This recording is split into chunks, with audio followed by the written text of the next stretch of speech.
lot of the look of criminal justice, I mean, it was shot on high definition. It wasn't shot on one of the bigger high definition cameras, actually. It was shot on one of the sort of one of the cheaper ones.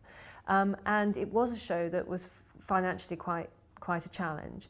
But one of the things that Otto Bathurst, who directed the first episodes, who also incidentally directed 5 Days, one of the things that Otto wanted to do was to challenge some of the notions, the visual notions of crime.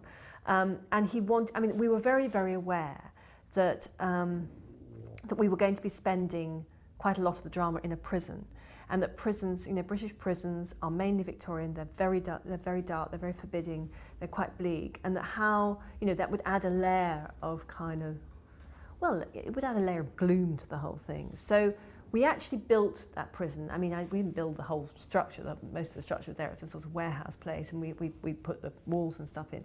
And I suppose it has a slightly, dare I say, American, slightly glossier, brighter look, which made it quite chilly and quite cold, but also it gave a visual stimulus to the audience. I think they made them look at prison afresh, and it didn't just trade in the old, you know, usual cliches about how a prison should look. I mean, there are prisons that are beginning to look like that in Britain, so it wasn't completely based outside reality, but it wasn't a familiar image of prison, and I think that refreshed a lot of things. I think the way the prison looks is very sort of, it's very antiseptic, actually. It's very cold, very blue.